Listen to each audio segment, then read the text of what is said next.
Mars 2020. Nous sommes dans le Grand Est, en plein cœur de la première épidémie de Covid-19. Les professionnels de la santé de la région vivent un véritable cauchemar. Jean-Jacques Herbstein, médecin généraliste et auteur du livre « Je ne pouvais pas les laisser mourir », a été en première ligne. J'ai commencé à voir mourir des gens et nos salles d'attente se sont transformées en tranchées. On a vu monter en puissance l'épidémie et on a vu mourir nos premiers patients. Enfin, moi, j'ai vu mourir mes premiers patients en respectant scrupuleusement la doxa gouvernementale, ce qui est devenu, après, de manière un peu ironique et un peu cynique, la règle des 4D, Doliprane, dodo, domicile, décès. On ne peut pas commencer à laisser mourir les gens sans bouger le petit doigt. On est quand même des généralistes. Ça fait 25 ans que je suis installé, ça fait 25 ans que mes patients me font confiance. Je ne peux pas non plus leur dire « restez chez vous et attendez que ça se passe ». Une nuit, l'après-midi, j'ai vu une jeune patiente de 40 ans, qui avait les symptômes du Covid. Alors moi, j'ai fait le réflexe, restez chez vous, ça va pas mieux, vous m'appelez, blablabla. Elle m'a chopé sur Messenger en disant, je vais pas bien. Il était minuit. J'ai dit, qu'est-ce qui se passe? Écoutez, j'ai du mal à respirer. Je lui ai demandé de compter sa fréquence respiratoire, qui était au-dessus de 30. Et là, je dis, oula, c'est pas bon, c'est au-dessus de 25, il faut faire le 15. Donc faites le 15 immédiatement et vous me tenez au courant. Donc elle a fait le 15. Et le retour du 15, ça a été « restez chez vous ». Je pense qu'à ce moment-là, les services de réanimation étaient au bord de l'implosion. Alors je lui ai dit « restez chez vous, d'accord, alors des conseils, vous m'appelez si vraiment il y a quoi que ce soit qui tombe mal, mais je viens vous voir demain ». Et le lendemain, je suis allé la voir, je lui ai prescrit la prise en charge théorique à laquelle on avait pensé. Il y avait 4 trucs, il y avait l'azithromycine, un anticoagulant parce qu'on commençait à savoir qu'il y avait des caillots qui pouvaient se former, un médicament pour l'aider à respirer, et puis du zinc, parce que le zinc a des propriétés antivirales. 48 heures après, plus rien. Plus aucun symptôme. On dit, tiens, il se passe quelque chose, quoi. J'ai dû traiter 80 patients, et le constat était simple, 0 hospitalisation et 0 décès. Et mon ami Denis Gastaldi doit être à plus de 100.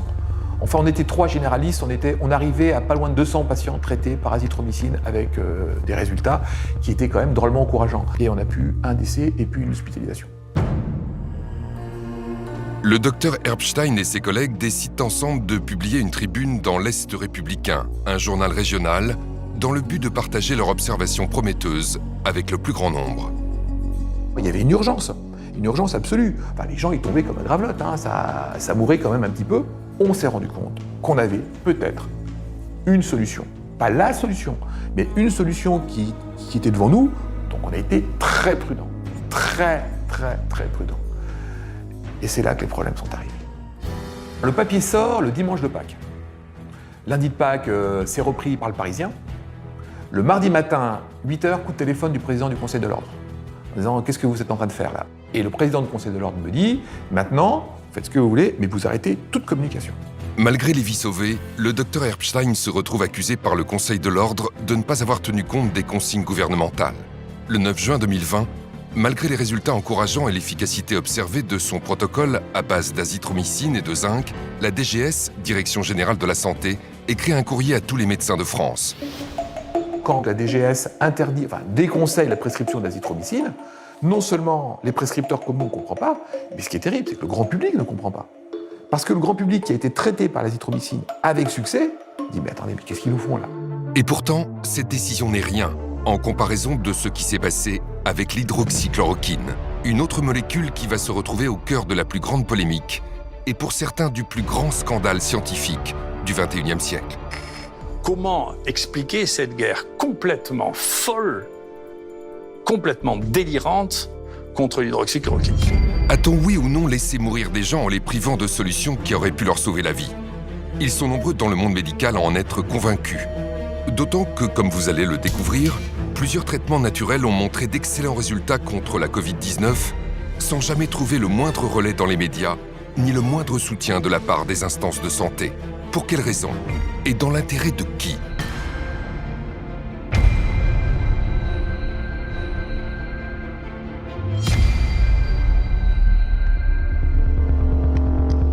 Quand il y a une pandémie, vu du côté de l'industrie pharmaceutique, on se dit qu'il y a toujours de l'argent à se faire parce que ça peut être des milliards d'individus touchés dans le monde. Si on trouve un médicament qu'on peut le breveter pour ça, ça peut faire des centaines de milliards de dollars de revenus. Malheureusement, quand il y a une pandémie, il y a des gens qui réfléchissent, il faut que je sauve en urgence le malade, et d'autres, ils pensent plutôt, tiens, il faut que je m'en mette plein dans mon porte-monnaie. Le professeur Perron connaît parfaitement les dérives des sociétés pharmaceutiques. Il a été président de commission à l'Agence du médicament et au sein du Haut Conseil de la santé publique. À l'Organisation mondiale de la santé, il a exercé le rôle de vice-président du groupe d'experts sur la politique vaccinale en Europe. Le professeur Perron a donc occupé les fonctions les plus prestigieuses en infectiologie.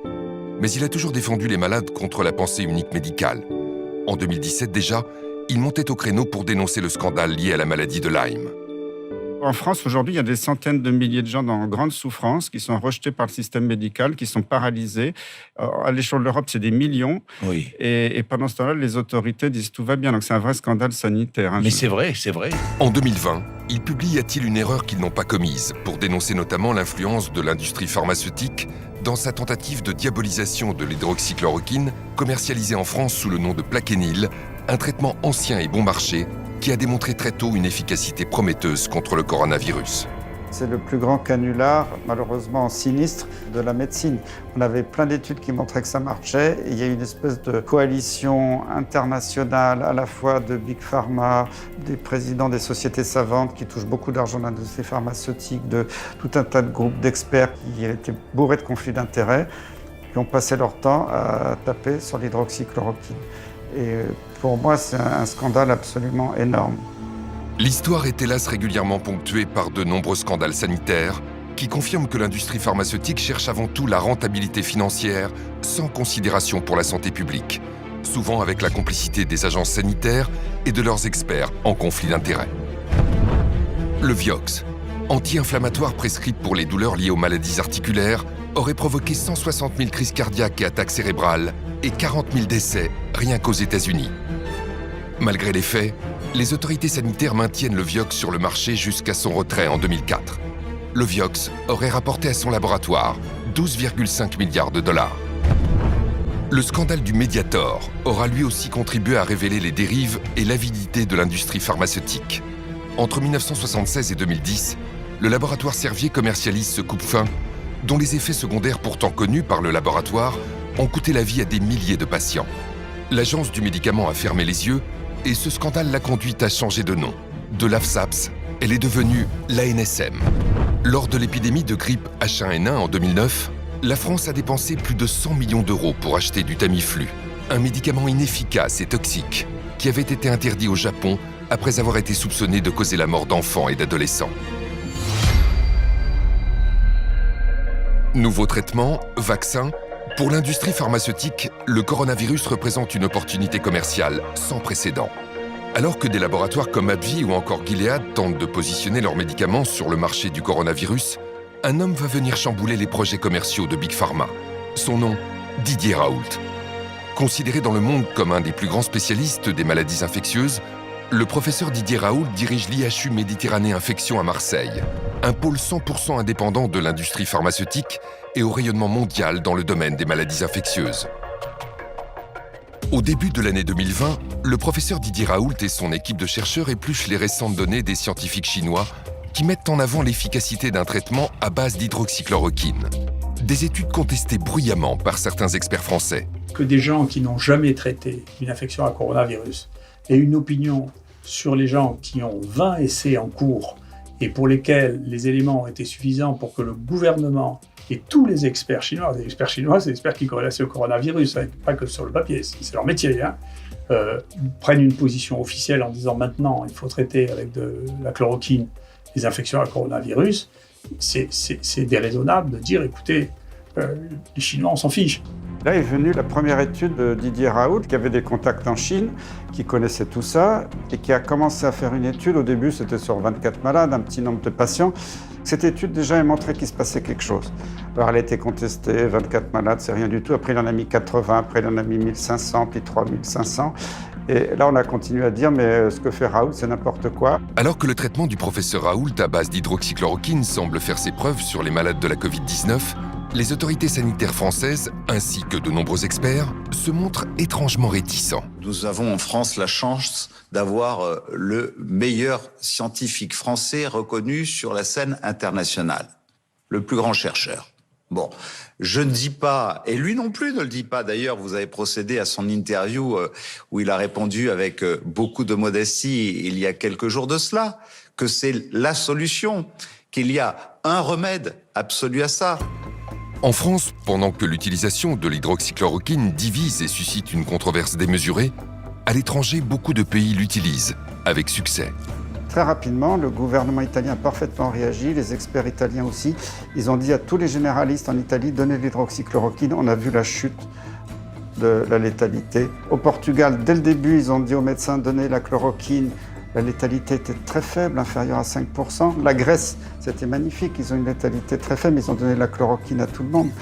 Et si on sort de l'Europe, regardez le Maroc, c'est 2% de létalité. Ils ont traité tout le monde par hydroxychloroquine, azithromycine.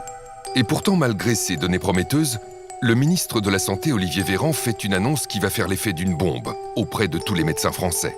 Le 27 mars 2020, le gouvernement interdit aux médecins de ville de prescrire l'hydroxychloroquine. Le Haut Conseil exclut toute prescription dans la population générale ou pour des formes non sévères à ce stade, en l'absence, dit-il, de toute donnée probante.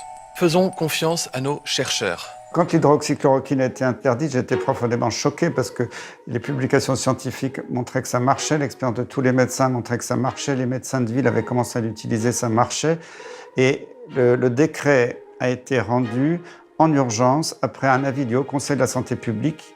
Moi, j'étais président de la commission maladies transmissibles, je sais comment ça marche, il y a un règlement intérieur, il y a une charte des conflits d'intérêts, rien n'a été respecté. Il n'y a pas eu de réunion de la commission, c'est un groupe d'experts où il y avait des membres du conseil ou pas qui sont réunis. C'était validé par le président sans qu'il y ait aucune réunion, aucun vote, aucune déclaration des conflits d'intérêts. Donc déjà, l'avis du Haut Conseil de la Santé publique était totalement illégal.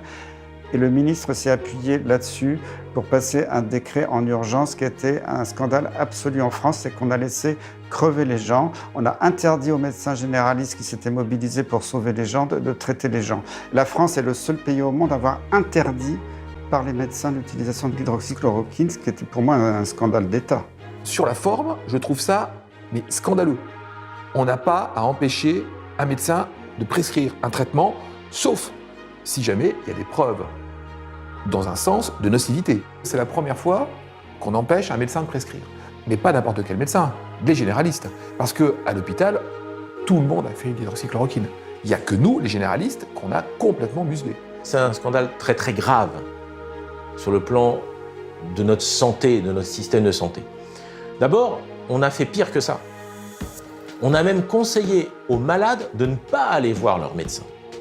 C'est-à-dire qu'on a des gens dont c'est le métier de prendre en charge les malades tous les jours. Ça fait pour certains 30 ans qu'ils sont médecins.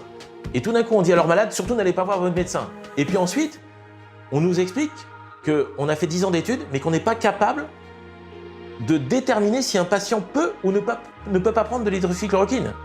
Ça fait 30 ans qu'on le fait. C'est tellement invraisemblable. Et c'est ce contre lequel j'ai le plus lutté, c'est ce décret, qui est une ineptie totale. 90% des médecins avec lesquels j'ai pu parler de ce sujet ont le même avis que moi.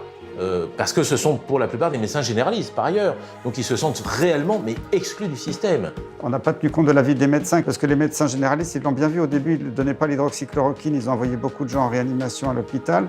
Et quand ils ont commencé à prescrire, ils n'envoyaient plus personne à l'hôpital. Ils l'ont vu. On n'a pas respecté cette expérience et ce souhait des malades. C'est une atteinte très grave à l'exercice de la médecine. L'idée que l'État se saisisse de tâches qui sont du soin usuel, si vous voulez, à la place des médecins et leur interdise de faire un certain nombre de choses qui sont banales, je ne suis pas d'accord. Et pour le dire d'ailleurs tout à fait officiellement, je suis surpris que l'Ordre des médecins ait accepté une chose pareille. Moi, si j'avais été président de l'Ordre des médecins, ce qu'à Dieu de garde, j'aurais démissionné immédiatement. Pour justifier l'interdiction de prescription de l'hydroxychloroquine, les autorités relayées par les médias avancent qu'elle pourrait être dangereuse pour les malades. Parmi les traitements mis en cause, le Plaquenil, ce médicament à base d'hydroxychloroquine, qui, couplé à un antibiotique, peut augmenter le risque d'accident cardiaque. Attention à la chloroquine, c'est l'agence du médicament qui a donc lancé une alerte cette nuit. Le médicament qui suscite beaucoup d'espoir aujourd'hui peut être mortel. Il reste un produit dangereux s'il est mal utilisé. Honnêtement, si un jour on se met à réfléchir sur l'histoire de l'hydroxychloroquine, qui est quand même l'histoire la plus fantasque que j'ai jamais entendue en médecine de ma vie. D'accord ? C'est-à-dire un médicament qui existe depuis 80 ans, qui a été prescrit peut-être à un tiers de la population du monde, qui en France est vendu à 36 millions de pilules par an, et d'un coup, il y a toutes les autorités qui commencent à dire que c'est un truc épouvantable, criminel, qu'on va mourir tous d'arythmie cardiaque parce qu'on prend ce truc. C'est le truc le plus fantasque que j'ai jamais vu. J'ai jamais entendu parler d'un truc aussi fantasque que ça. C'est inouï. Avant la crise du coronavirus, l'hydroxychloroquine ou plaquenil avait une excellente réputation. Cette molécule figure en bonne place sur la liste des médicaments essentiels de l'Organisation mondiale de la santé. Mais c'est aussi, comme le rappelle le professeur Raoult, un médicament que l'on connaît de longue date, car c'est un dérivé de la chloroquine, utilisé depuis les années 50 par des centaines de millions de personnes dans le monde en prévention du paludisme. L'hydroxychloroquine a été donnée pendant des décennies aux personnes réputées fragiles comme les femmes enceintes, les enfants ou encore les personnes âgées. Ce médicament est si sûr qu'il était en vente libre jusqu'en janvier 2020, date à laquelle la ministre de la Santé, Agnès Buzyn, a décidé de lui retirer son accessibilité sans la moindre explication. Il y a déjà eu un truc qui a été curieux, c'est mi-janvier, quand Agnès Buzyn a demandé que l'hydroxychloroquine, qui était en vente libre, devienne sous prescription médicale. Ça, c'était un peu curieux. Puis, en mars 2020, l'hydroxychloroquine est devenu un médicament très dangereux, du jour au lendemain. Alors que l'hydroxychloroquine, il y a des publications qui montrent que ça marche, ça coûte pas cher, l'agence du médicament n'a pas arrêté de dire que c'était toxique. Ça donnait des problèmes cardiaques, alors que les problèmes cardiaques ils venaient du Covid et pas du tout de l'hydroxychloroquine. Maintenant, c'est reconnu. Je pense que cette histoire d'effet secondaire ou de dangerosité de l'hydroxychloroquine est la plus belle plaisanterie médicale, scientifique qu'on ait inventée depuis janvier 2020, depuis le début de cette pandémie. J'utilise l'hydroxychloroquine depuis 15 ans, 20 ans, et particulièrement depuis 10 ans dans les maladies infectieuses, d'autres maladies infectieuses. Je n'ai jamais eu d'accident, mais ce n'est pas une statistique. Donc je suis allé rechercher réellement ce qu'on avait comme études. Et parmi les nombreuses études que j'ai pu retrouver, j'ai vu un travail de la HAS, la Haute Autorité de Santé, de 2009, c'est pas si vieux, qui avait réétudié et réévalué l'hydroxychloroquine en tant que médicament en vente libre. Ils ont étudié ça pendant 6 mois, 100 000 prescriptions, 65% de ces prescriptions étaient faites par des médecins généralistes, ce qui prouve bien que tout le monde en prescrivait très largement. Et la conclusion, c'est médicament toujours aussi efficace et toujours aussi peu dangereux. Et on a redonné non seulement l'AMM, mais aussi l'autorisation de vente sans ordonnance, donc vente libre, en 2009 à l'hydroxychloroquine. Vous imaginez bien qu'une telle étude faite par la Haute Autorité de Santé il n'y a pas si longtemps, donc avec des moyens modernes, s'il y avait eu le moindre danger de l'hydroxychloroquine, on l'aurait vu. Ce produit, en plus, il faut savoir, l'hydroxychloroquine donc, est prescrit dans des maladies comme le lupus, les polyarthrites, pendant des années. Des années.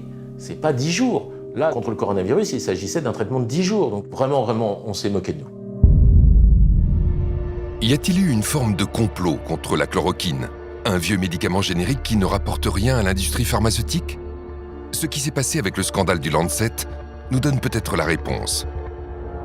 Le 22 mai 2020, l'hydroxychloroquine va se retrouver la cible d'une étude publiée dans The Lancet, l'une des plus prestigieuses revues scientifiques du monde. La revue médicale britannique a publié une vaste étude. 15 000 malades ont reçu 4 combinaisons différentes à base de ces 2 molécules, seules ou associées à un antibiotique. Et les conclusions sont très claires. Nous avons posé une question. Y a-t-il un quelconque avantage à utiliser l'un de ces traitements chez les patients hospitalisés avec un Covid-19 ? Et la réponse est un non assez concluant. Il n'y a pas une once de preuve que cela soit le cas. Conclusion de l'étude. La chloroquine et l'hydroxychloroquine ne devraient pas être utilisées en dehors des essais cliniques. Au lendemain de la publication, des décisions immédiates sont prises au plus haut niveau pour abattre l'hydroxychloroquine et torpiller les études en cours. L'Organisation mondiale de la santé suspend le traitement sous hydroxychloroquine dans son vaste essai clinique international Solidarity. En France, les 16 essais cliniques testant l'hydroxychloroquine sont suspendus à la demande de l'Agence de sécurité des médicaments. Le ministre de la Santé, Olivier Véran, interdit l'utilisation d'hydroxychloroquine à l'hôpital alors que son utilisation était déjà très restreinte. Mais toutes ces mesures prises à la va-vite s'appuient en réalité sur une étude frauduleuse. Le 4 juin, The Lancet fait marche arrière et indique dans un communiqué le retrait de son étude. La revue The Lancet fait volte-face. Dans un communiqué publié jeudi soir, 3 des 4 auteurs d'une récente étude sur l'hydroxychloroquine remettent en cause sa validité. Nous ne pouvons plus nous porter garant de la véracité des sources des données primaires. La prestigieuse revue scientifique britannique a également présenté ses profondes excuses. L'étude du Lancet, qui a fait scandale à un moment donné et qui a été retirée très rapidement, nous a beaucoup perturbés. Alors, pour moi, ce n'était pas une surprise parce que j'en ai déjà vu d'autres, des études dans d'autres domaines totalement bidonnées. On va dire que celle-là était pire que les autres parce qu'elle était tellement grossière que c'était facile à voir tout de suite. Et d'ailleurs, nous avons été très choqués qu'un ministre de la Santé, médecin, spécialiste, habitué à lire des études toute la journée quand il était à l'hôpital, prenne cette étude pour argent comptant immédiatement et prenne une décision politique et juridique avec un décret exclusivement sur cette étude, enfin déclenchée par cette étude qui était une étude totalement bidon. Les décisions précipitées d'Olivier Véran sont d'autant plus surprenantes que tout le monde sait, dans la communauté scientifique, que les études peuvent être manipulées par l'industrie pharmaceutique. Et le rédacteur en chef du Lancet lui-même a fait un pamphlet en 2016 pour dire dans mon journal ça va pas du tout, c'est infiltré par l'industrie, on publie des articles qui sont complètement faux. Le patron du Lancet, Horton, a dit maintenant on va plus pouvoir publier des données de recherche clinique parce que les laboratoires pharmaceutiques aujourd'hui sont tellement forts financièrement et arrivent à avoir de telles méthodologies pour nous faire accepter des papiers qui apparemment méthodologiquement sont parfaits, mais qui au fond font dire ce qu'ils veulent à cela. C'est très très grave. Le scandale du Lancet est ahurissant. Mais il y a un autre scandale énorme, cette fois franco-français, qui éclabousse les études sur l'hydroxychloroquine. Dès la fin du mois de mars, la France a lancé une grande étude nommée Discovery pour identifier les médicaments qui marchent contre la Covid. On a le protocole Discovery auquel on croit beaucoup et qui est très important, qui est un protocole européen avec, vous le savez, plusieurs branches. Il y en a une sur la fameuse hydroxychloroquine et azithromycine. Il y en a aussi sur le remdesivir et plusieurs autres protocoles de traitement. On aura des résultats le 14 mai. Finalement, après des mois d'attente, des résultats partiels sont tombés en septembre, et ils sont saisissants. Dans Discovery, le groupe de malades ayant reçu de l'hydroxychloroquine a connu 31% de morts de moins que le groupe qui n'a pas reçu de médicaments. L'étude montre également une réduction de 17% de la sévérité des symptômes. C'est très encourageant pour ce médicament. Toutefois, il faut préciser que ces résultats ne sont pas significatifs sur le plan statistique, car le nombre de patients n'est pas assez élevé. Cela veut dire qu'il fallait intégrer plus de patients pour confirmer ce bon résultat. Mais ce n'est pas ce qu'ont décidé les responsables français de l'étude. Au contraire, à la mi-juin, ils ont décidé de l'arrêter, rendant statistiquement contestables des résultats pourtant favorables à l'hydroxychloroquine. Et il s'est passé exactement la même chose au CHU d'Angers, où l'hydroxychloroquine était testée contre placebo. L'étude e-Covid a été arrêtée brutalement alors que l'hydroxychloroquine était en train de montrer une diminution de la mortalité de 46%. Là encore, le résultat n'est pas significatif statistiquement, faute de patients en nombre suffisant. Mais avec un tel signal positif, une mortalité divisée par 2, il y avait toutes les raisons de continuer l'étude plutôt que de l'arrêter en cours de route. Je voudrais bien que des journalistes d'investigation interrogent les gens responsables de ces essais pour leur dire « mais comment se fait-il que vous les ayez arrêtés ? Quel est le rationnel scientifique de l'arrêt d'un traitement qui a été mis en cours, qui est officiel, que vous l'arrêtez prématurément alors que vous n'avez qu'une partie de ce que vous aviez prévu de faire et que les résultats préliminaires sont à faveur de l'hydroxychloroquine ?» Ça, c'est une question intéressante. Cette affaire est d'autant plus troublante que, par comparaison, un autre médicament a bénéficié d'un traitement très différent. Il s'agit du remdesivir, un médicament à 2 000 € la dose, fabriqué par le laboratoire Gilead. En septembre 2020, le professeur Yazdan Pana, principal architecte de Discovery, est auditionné au Sénat. En ce qui concerne le remdesivir, nous, pour l'instant, on n'a aucune preuve sur l'efficacité de ce traitement. Il y a eu 4 essais cliniques internationaux sur remdesivir. Pour nous, il n'y a aucun qui nous montre vraiment que ce traitement est efficace. Donc on considère qu'il faut continuer à évaluer ces traitements. Malgré l'accumulation d'études défavorables, Le professeur Yazdan Pana veut donc continuer l'essai Discovery sur le remdesivir, alors qu'il a été décidé d'arrêter l'essai sur l'hydroxychloroquine au moment où elle semblait diminuer la mortalité de 31%. Alors pourquoi un tel deux poids deux mesures ? Ce médicament, le remdesivir, serait-il une clé d'explication du scandale autour de l'hydroxychloroquine ? C'est la piste clairement évoquée par le professeur Raoult, auditionné au Sénat en juin 2020. Moi, je vous recommande de faire une véritable enquête sur Gilead et le remdesivir. Voilà. Si vous regardez la structure de Gilead, vous comprendrez que c'est quelque chose qui ne fonctionne qu'avec très très peu de produits, très peu de personnel et une influence considérable. Ce qui s'est passé dans les semaines suivant cette audition va définitivement donner raison au professeur Raoult. En juillet, à la surprise générale, le remdesivir obtient de l'Union européenne et de la France une autorisation temporaire de mise sur le marché. C'était plus qu'étonnant car il n'existait alors aucune preuve de son efficacité et il y avait des signaux très clairs de sa toxicité sur les reins et sur le foie. Il donne des insuffisances rénales potentiellement graves chez des gens qui sont, je vous rappelle que ceux qui sont vraiment malades sont souvent des gens fragiles, âgés, ils ont un rein déjà fatigué, et en plus la maladie, le virus, attaque le rein, puisque vous savez qu'en dehors des poumons, il attaque le cœur et le rein. Donc, on est face à un virus qui attaque le rein chez des gens qui ont déjà un rein fragile, et on leur donne un médicament qui donne des insuffisances rénales. Est-ce raisonnable ? Le remdesivir, déjà, c'est un traitement cher, lourd, hospitalier, bourré d'effets indésirables. C'est un médicament cher, injectable, réservé à l'hôpital. C'est un antiviral, donc il ne peut marcher que dans la première phase de la maladie. Quand vous êtes hospitalisé et que vous commencez à être en soins intensifs ou au moins sous oxygène et que vous commencez à avoir des insuffisances respiratoires, c'est fini, il ne marche plus. Il faut le donner beaucoup plus tôt, comme l'hydroxychloroquine. Sauf qu'on ne l'a pas en ville puisque c'est un médicament hospitalier. Donc c'est doublement absurde, parce qu'on met en avant un médicament qui est à usage exclusivement hospitalier pour des malades qu'il faut traiter avant qu'ils arrivent à l'hôpital. En face, vous avez l'hydroxychloroquine.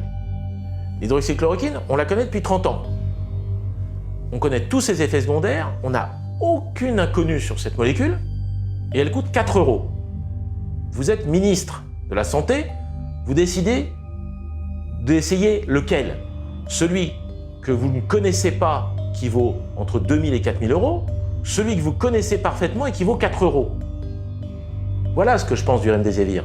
Quand l'ANSM a accordé au remdesivir l'autorisation donc de provisoire de mise sur le marché, une ATU, eh bien, 2 jours plus tard, le Haut Conseil de santé publique, lui, au terme de ces débats qui sont publics, et on a les transcriptions, disait que c'était inefficace, cher, et qu'aucune preuve de l'efficacité clinique n'avait été apportée. Donc comment est-ce que l'ANSM a pu accorder une autorisation avec, le texte dit, une présomption forte d'efficacité, là où les experts, 2 jours plus tard, diront que c'est notoirement inefficace. Et en un temps record, je ne sais pas, en 2 semaines, c'était autorisé à l'Agence du médicament américaine, en un temps record à l'Agence du médicament européenne, en un temps record à l'Agence du médicament française. Ils ont une autorisation de mise sur le marché. Mais c'est un scandale énorme. Ce scandale énorme devient encore plus criant à l'automne. Le 8 octobre 2020, la Commission européenne signe l'achat de 500 000 doses de remdesivir avec le laboratoire Gilead. À plus de 2 000 € le traitement, c'est un contrat à plus d'1 milliard d'euros pour un médicament qui n'a jamais fait la preuve de son efficacité. Plus grave encore, quelques jours après ce méga contrat, l'Organisation mondiale de la santé publie les résultats de son grand essai Solidarity. Les conclusions sont claires et définitives. Le remdesivir ne sauve pas la moindre vie et n'accélère pas la guérison des malades. Ces conclusions définitives n'ont pas empêché l'Union européenne de signer un contrat à 1 milliard d'euros pour ce médicament. Et dans la foulée de ce contrat, le remdesivir est distribué largement dans les hôpitaux français. Juste après que tout le monde se soit mis d'accord sur le fait que le remdesivir ne sert à rien, eh bien, on reçoit du ministère de la Santé, du directeur général de la Santé, une lettre qui nous dit maintenant, vous pouvez utiliser le remdesivir quand vous voulez, c'est gratuit, on en a tant que vous voulez. Vous pouvez donc mettre des perfusions pendant 10 jours avec un produit qui ne sert à rien et qu'on a acheté. Mais vous n'avez pas le droit d'utiliser l'hydroxychloroquine, qui est un médicament que 2 milliards de personnes ont pris dans leur vie et qui n'a pas donné d'effets secondaires, à part essentiellement des problèmes oculaires quand on prend ça pendant plus d'1 an. Donc, si vous voulez, il y a quand même là un problème de fond.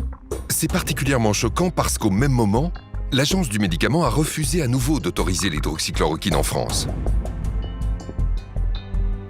L'Agence du médicament refuse au professeur Raoult une recommandation temporaire d'utilisation de la chloroquine en disant « Écoutez, on ne peut pas, professeur, parce que, vous comprenez, 1, ça ne marche pas, 2, c'est dangereux.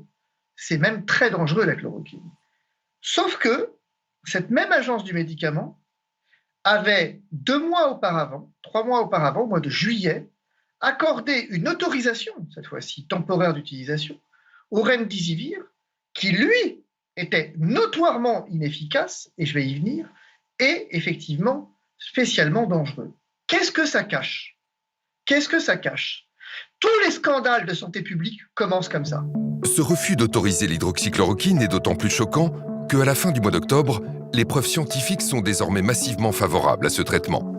Sur 136 études réalisées sur ce médicament, les 3/4 concluent à son efficacité contre la Covid-19. Et quand l'hydroxychloroquine est donnée suffisamment tôt, comme le recommande le professeur Raoult, elle montre une efficacité dans 100% des études publiées. C'est pour cela que de très nombreux pays utilisent et recommandent ce médicament dans le monde entier. À l'automne 2020, 3 des plus grandes nations de la médecine recommandent officiellement l'hydroxychloroquine. La Chine, qui a inclus la chloroquine dans sa liste officielle des médicaments contre la Covid. La Russie, qui recommande l'hydroxychloroquine en traitement précoce. Et l'Inde, qui la recommande aussi à la fois en prévention et en traitement de la Covid-19. Si on regarde les pays où la létalité était la plus forte, c'est les pays les plus riches et soi-disant les plus avancés sur le plan économique, que ce soit la France, la Grande-Bretagne, la Belgique. Et on s'aperçoit que ce sont les pays qui sont le plus sous l'influence de l'industrie pharmaceutique. Et ça, c'est dramatique, alors que les pays soi-disant plus pauvres, qui n'avaient pas trop les moyens, s'en sont extrêmement bien sortis avec des médicaments pas chers comme l'hydroxychloroquine. Face à toutes ces preuves, le refus de l'Agence du médicament d'autoriser l'hydroxychloroquine est difficilement compréhensible.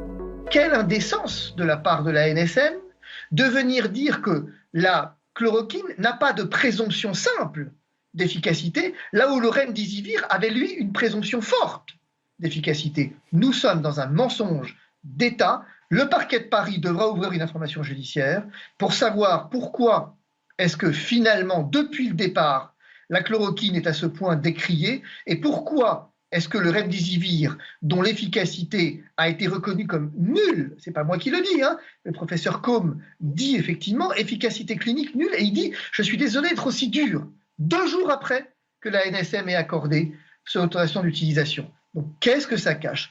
Nous saisissons le parquet parce que nous pensons, nous craignons qu'effectivement nous soyons au cœur d'un scandale. De fait, pour imposer le remdesivir, Gilead a sorti en coulisses l'artillerie lourde, et ce, dès le début de l'épidémie. Lors de son audition au Sénat en juin 2020, le professeur Raoult dénonçait déjà des méthodes peu orthodoxes. Je vous le rappelle, moi quand j'ai commencé à parler pour la première fois de la chloroquine, il y a quelqu'un qui m'a menacé à plusieurs reprises, de manière anonyme. J'ai porté plainte et j'ai fini par trouver que c'était celui qui avait reçu le plus d'argent de Gilead depuis 6 ans. Quand même. D'accord? Donc, si vous voulez, j'ai une expérience personnelle, d'accord, de fonctionnement qui ne me paraissent pas normaux. Peut-être que c'est une coïncidence, mais c'est pas sûr parce qu'il me disait qu'il m'interdisait de parler de la chloroquine, d'accord? J'ai les mails, j'ai porté plainte officiellement à la police, on sait qui c'est. Ce que révèle le professeur n'est pas un cas isolé, car la plupart des experts infectiologues français ont des liens d'intérêt avec le laboratoire Gilead. Le journal Science et Avenir en a calculé le nombre exact. 85% des spécialistes français les plus reconnus des maladies infectieuses ont touché de l'argent de Gilead Sciences. Au total, Gilead a versé 18,5 millions d'euros aux professionnels de santé en France depuis 2013. En coulisses, les enjeux financiers sont immenses. L'évolution du cours en bourse de Gilead étant directement liée à la question de l'efficacité ou non de l'hydroxychloroquine et donc en partie aux déclarations du professeur Raoult. Gilead est une société qui est cotée à peu près à 100 milliards de dollars. Nous pouvons remarquer sur ce graphique qui est le cours de bourse que son action a monté de façon assez spectaculaire avec le début de la pandémie. Cela a donné une augmentation de la valorisation de cette entreprise d'environ 30 milliards de dollars. Et on peut voir que cette augmentation est très très fluctuante. Donc il est tout à fait normal effectivement qu'à chaque nouvelle information, comme le début des thèses, des essais cliniques qui montrent que le remdesivir est prometteur, que cette action monte. Mais ce qui est assez étonnant, c'est qu'on voit que les baisses de ce cours de bourse semblent expliquées par la promotion de l'IHU, de l'hydroxychloroquine, donc un traitement concurrent du remdesivir. Mais nous pouvons voir que ces fluctuations sont quand même importantes et représentent en quelques jours environ des fluctuations de 10 milliards de dollars. Au regard des milliards qui se jouent dans l'économie boursière, le laboratoire Gilead compte bien sur ses nombreux experts avec lesquels il entretient des liens d'intérêt. L'hydroxychloroquine que défend le professeur Raoult, vous pas, vous restez sur vos positions ? Je pense que maintenant la question est réglée. C'est le cas en particulier du professeur Karine Lacombe, qui s'est positionnée sur tous les plateaux de télévision contre l'hydroxychloroquine. Karine Lacombe a reçu plus de 200 000 € des laboratoires pharmaceutiques, dont 28 000 du laboratoire Gilead. Dès le départ, avant même d'avoir les résultats de Discovery, elle annonçait l'inefficacité de l'hydroxychloroquine. Grâce à Didier Raoult, et on le remerciera pour ça, on a mis en place beaucoup plus rapidement que prévu les essais qu'il fallait et on montrera que la chloroquine ne marche pas, en revanche, que d'autres marchent. Tous ces experts qu'on a pu voir continuellement sur les chaînes d'information n'ont jamais déclaré leur lien d'intérêt ni leur conflit. Normalement, ils auraient dû se retirer, mais ni même les médias n'ont fait ce travail pour expliquer aux téléspectateurs, finalement, quels étaient les liens des personnes qui se prétendaient experts. Mais peut-on avoir aujourd'hui un expert qui ne travaille pas pour un laboratoire? Parce que les laboratoires font systématiquement travailler les experts les plus connus. On a beaucoup critiqué les experts qui ont reçu de l'argent des laboratoires, de Gilead entre autres, mais de tous. Est-ce que vraiment ça les a influencés? Je ne sais pas. Je ne me permettrai pas de faire de procès d'intention. Mais il faut un contre-pouvoir. Et aujourd'hui, on a vu, avec cette crise du coronavirus, que le contre-pouvoir n'existait pas. On a vu que tout le monde allait dans le sens du plus riche, tout le monde allait dans le sens du médicament qui va rapporter le plus. Et c'est ça qui est gênant. Et on dit, alors à qui on doit faire confiance? L'influence de Gilead s'exerce aussi au plus haut niveau. Même nos décideurs ont été trompés, comme l'a confié un grand infectiologue au journal Marianne. Gilead a atteint un tel pouvoir qu'il peut compter sur certains grands professeurs pour faire office de lobbyiste officieux. Ce qui a fait que le remdesivir s'est retrouvé en haut de l'affiche sans aucune preuve de son efficacité. Monsieur le ministre de la Santé, le gouvernement doit la vérité aux Français évidemment sur la gestion de la crise. Est-ce que vous excluez tout soupçon de collusion entre les intérêts du laboratoire Gilead et des membres du conseil scientifique? Moi, je n'aime pas les accusations ad nominem. Et je considère que les membres du conseil scientifique ont fait une action gratuite depuis plusieurs mois maintenant dans notre pays. Vous en êtes sûr? Ont été importants. Qu'il n'y a pas de soupçon moi, je suis sûr qu'ils n'ont pas été payés par le gouvernement ou par qui que ce soit pour réaliser leur action au sein du conseil scientifique. C'est pas la question. Est-ce qu'ils ont des liens financiers avec des laboratoires? Si vous citez le laboratoire Gilead, par exemple, lorsque j'étais député, vous pourrez voir que lorsqu'il y avait un traitement contre l'hépatite C qui avait émergé, mais ce n'est pas ma question. J'avais même convoqué moi-même le président du laboratoire pour dire que le prix était excessif. J'entends bien. Ma question, je vous la répète, concerne les membres du conseil scientifique qui ont quand même géré cette crise sanitaire. Est-ce que vous pouvez nous dire ce matin, vous êtes sûr qu'il n'y a aucun lien avec ces personnes et les laboratoires Gilead? Je peux vous dire, Sonia Mabrouk, qu'il n'y a eu aucune intention cachée ou directe d'aucun membre du conseil scientifique pour nous pousser à prescrire quelque traitement que ce soit. Y compris le remdesivir. Y compris le remdesivir. Je n'ai eu aucune recommandation du conseil scientifique sur le remdesivir. La journaliste Sonia Mabrouk avait raison d'être insistante. La plupart des experts qui ont conseillé le président de la République ont eu des liens d'intérêt avec Gilead. C'est le cas en particulier du professeur Yazdan Bana, le pape de l'étude Discovery. Ce chercheur a siégé au moins 10 fois au board de Gilead entre 2013 et 2015. Devant les députés, le professeur Raoult n'a pas caché sa surprise en découvrant l'intimité du responsable de l'étude Discovery avec le directeur de Gilead. Moi, j'ai été surpris de voir que le directeur de Gilead, devant le président de la République et devant le ministre, tutoyait celui qui était en charge des essais thérapeutiques en France pour le Covid-19, quand même. Moi, je n'ai pas l'habitude de me faire tutoyer par le directeur de l'industrie pharmaceutique. S'il le faisait, d'ailleurs, je leur répondrais en leur vous voyant. Je ne le ferais pas. Bruno Ohen, l'autre grand expert de Discovery, était membre du groupe de travail français qui s'est exprimé le 5 mars 2020 en faveur du remdesivir. Bruno Ohen a reçu pas moins de 52 000 € de Gilead en avantages, rémunération et contrats d'expertise. Même le président du conseil scientifique, Jean-François Delfrécy, a pris part une fois au conseil de Gilead en 2013. Plus inquiétant encore, Christian Chidiac, président de la commission qui a conseillé le président de la République sur les traitements contre le coronavirus, a siégé plusieurs fois au board de Gilead.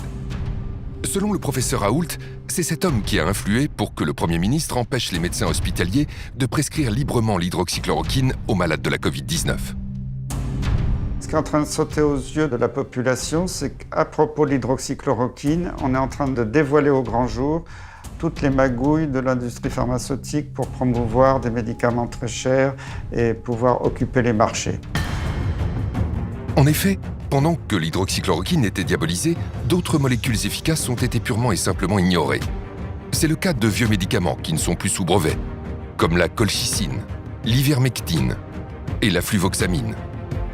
Tous les trois ont fait la preuve de leur efficacité contre la Covid-19 dans des études contrôlées contre placebo, et pourtant les autorités et les médias restent silencieux, comme s'il n'y avait pas de place dans notre système médical pour les molécules qui ne rapportent plus rien aux laboratoires. Si vous dites maintenant, alors qu'on dépense des centaines et des centaines de millions pour trouver de nouvelles molécules, que vous savez, il suffit de recycler des molécules anciennes qui sont génériquées et qui ne coûtent rien, vous sciez toute une branche de la science qui s'est développée depuis 20 ans. Et donc, vous avez les plus grandes difficultés à trouver des gens qui regardent ça avec un œil favorable. Tout ça heurte à la fois un modèle économique, pas que des intérêts. Comment on développe une molécule qui n'est plus rentable? On ne sait pas le faire dans notre monde. Parmi les victimes de ce modèle économique, il n'y a pas que les vieux médicaments génériqués. Il y a aussi et surtout les molécules naturelles, comme les vitamines, les minéraux ou les plantes médicinales, dont l'efficacité peut pourtant être extraordinaire, sans le moindre effet indésirable. C'est le cas en particulier de la vitamine D, considérée par de nombreux scientifiques comme la vitamine de la décennie. Peu coûteuse, facile à prendre et sans effet secondaire, la vitamine D est au cœur de plus d'une quarantaine d'études scientifiques concluant à des résultats si spectaculaires pour lutter contre la Covid qu'on pourrait ne pas le croire. Comme vous allez le découvrir, la vitamine D en prévention permettrait de réduire de moitié le nombre d'infections au coronavirus. Mais ce n'est pas tout. La vitamine D en traitement aurait pu sauver la vie de milliers de malades hospitalisés. Professeur de médecine, de physiologie, de biophysique et de médecine nucléaire, le professeur Michael Holick est l'un des plus grands experts de la vitamine D dans le monde. Il est à l'origine de plusieurs études portant sur l'action de la vitamine D contre le coronavirus. Le professeur Holick nous a reçus pour partager avec nous les résultats saisissants de ses recherches et les découvertes récentes autour de la vitamine D. Nos connaissances à propos de la vitamine D ont été bouleversées ces 10 dernières années. Si son rôle est crucial pour la santé des os et le métabolisme du calcium, il l'est aussi pour de nombreuses autres fonctions biologiques, notamment la réduction des risques de maladies telles que les cancers communs, les maladies auto-immunes graves comme la sclérose en plaques, l'arthrite rhumatoïde, le diabète de type 1, mais aussi les maladies infectieuses, y compris, selon nous, la pandémie de Covid-19, mais aussi les risques de maladies cardiovasculaires, de maladies d'Alzheimer, de dépression, et la liste est encore longue. De nombreuses études ont décrit comment la vitamine D agit sur le système immunitaire. Nous avons pu observer qu'une simple prise de vitamine D permet d'agir sur 291 gènes régulant la fonction immunitaire, la mortalité cellulaire et toute une série de processus biologiques. Une de nos études a donné des résultats incroyables. Donner à une personne 600 unités de vitamine D par jour permettait de réguler 150 à 200 gènes du système immunitaire. Mais avec 4000 unités par jour, ce chiffre passait à environ 300 à 400 gènes, et à plus de 1000 avec 10 000 unités par jour. C'est ce rôle majeur pour la santé et le bien-être général qui explique l'intérêt qu'elle suscite dans le monde entier. Au début de l'année 2020, lorsque l'épidémie s'abat sur le monde, le professeur Holick est convaincu que la vitamine D pourrait avoir un impact contre le coronavirus. Lorsque tout a commencé en février dernier, j'étais en Argentine pour une partie de pêche et j'ai attrapé le dernier vol pour rentrer. J'ai aussitôt écrit à mon hôpital et à d'autres personnes concernées en expliquant que cette pandémie pouvait certainement être combattue en augmentant les apports en vitamine D dans la population. De nombreuses études, dont les données de l'enquête nationale de santé américaine, ont montré qu'une amélioration du taux de vitamine D réduit les risques d'infection des voies respiratoires supérieures, dont la grippe et plusieurs virus du rhume, comme les adénovirus et les coronavirus. Nous connaissons le rôle très important de la vitamine D pour le bon fonctionnement du système immunitaire et la régulation de l'activité des cytokines. Or, l'une des principales complications de la Covid-19 est justement ce qu'on appelle l'orage cytokinique, à l'origine de nombreuses complications et de décès liés à cette infection. Il n'est donc pas surprenant qu'une amélioration du taux en vitamine D puisse contribuer à combattre cette maladie virale. Le professeur Hollick n'est pas le seul à comprendre immédiatement l'intérêt exceptionnel de la vitamine D pour lutter contre la Covid. La vitamine D est absolument essentielle. Ça réduit, ça a été prouvé, les infections hivernales. Vous aurez des grippes moins fréquentes, moins fortes. Vous aurez moins de rhume. Vous aurez même moins de cancers. Il y a une très belle étude canadienne qui montrait que c'était 2 fois moins de cancer du sein chez les femmes qui avaient un taux de vitamine D suffisant par rapport à celles qui ont une carence en vitamine D. Là aussi, pourquoi n'a-t-on pas dit aux Français « Allez chez votre médecin, faites doser votre vitamine D ». C'est un complément alimentaire de base. S'il n'y en avait qu'un, ça serait celui-là peut-être. C'est une vitamine qui est fabriquée, qui est métabolisée par le soleil. Donc le soleil est important. Et pour que cette vitamine puisse avoir des effets positifs sur votre corps, il faudrait rester tous les jours, un quart d'heure à moitié à poil en plein soleil. Quand on n'a pas assez de vitamine D, le système immunitaire va réagir à l'excès. Et on sait que cet excès va causer des dégâts bien plus importants dans le cas du Covid-19 que ce qu'aurait infligé le virus. Et un poumon qui est trop attaqué et qui est l'objet d'un champ de bataille trop important va ne plus être fonctionnel et c'est comme ça que le patient va mourir asphyxié. Le problème du Covid, c'est un problème d'inflammation. Et lorsqu'on regarde les capacités anti-inflammatoires de la vitamine D, on devrait systématiquement le retrouver sur toute notre table au petit déjeuner. Et même, supposons que ça ne marche pas contre le coronavirus, on aura amélioré la santé des Français, on aura amélioré leurs os, on aura amélioré leur immunité, on aura réduit leur risque de cancer. Donc pourquoi ne pas l'avoir proposé au lieu de dire aux gens « rentrez chez vous, fermez les fenêtres, fermez les volets et priez pour que vous ne soyez pas malade ». En France, le 22 mai 2020, l'Académie de médecine a publié un communiqué dans lequel les académiciens affirment que la vitamine D devrait être donnée aux malades de la Covid pour atténuer la tempête inflammatoire et ses conséquences. Une information de la plus haute importance qu'aucun média ni aucune autorité sanitaire ne va pourtant relayer. Le professeur Hollick décide alors de mener plusieurs études grandeur nature pour évaluer concrètement l'action de la vitamine D sur le coronavirus à différentes étapes de la maladie. Nous avons mené une étude aux États-Unis sur 191 000 patients atteints de Covid-19 et nous avons montré qu'une carence en vitamine D augmente de 54% le risque de contracter cette maladie. Et ce, quelle que soit votre origine ethnique, votre âge ou la région où vous vivez aux États-Unis. Les résultats obtenus par le professeur Hollick sont exceptionnels. Ils sont publiés le 17 septembre 2020 dans le journal médical PLOS ONE. Mais ce n'est pas tout. Non seulement la vitamine D réduirait de moitié les infections, mais en plus elle réduirait drastiquement la gravité de la maladie.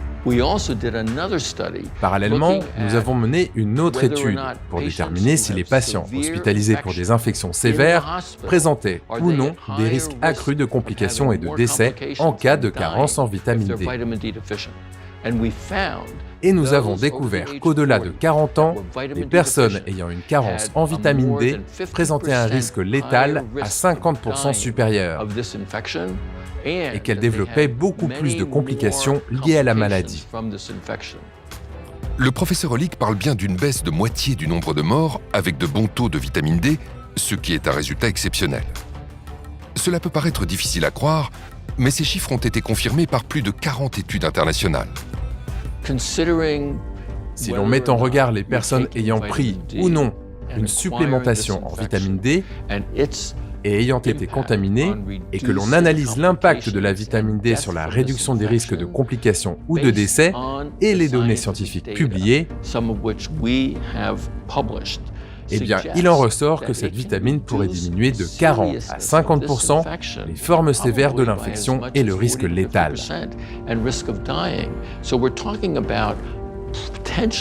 Je pense qu'on parle potentiellement de centaines ou de milliers de personnes qui auraient pu éviter l'hospitalisation, effectuer des séjours moins longs à l'hôpital et surtout éviter la complication ultime, à savoir la mort. Nous en concluons donc que c'est un bouclier puissant contre le risque de contracter cette maladie infectieuse grave. Une étude randomisée espagnole confirme la conclusion du professeur Hollick. Des chercheurs ont séparé en 2 groupes 76 patients. Les 2 tiers ont reçu des doses importantes d'un analogue de la vitamine D3. Un tiers a reçu un simple placebo. Dans le groupe placebo, la moitié des patients est partie en réanimation. 2% seulement dans le groupe vitamine D.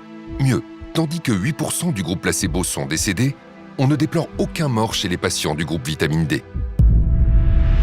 À ce jour, on estime que 40% de la population mondiale est carencée en vitamine D.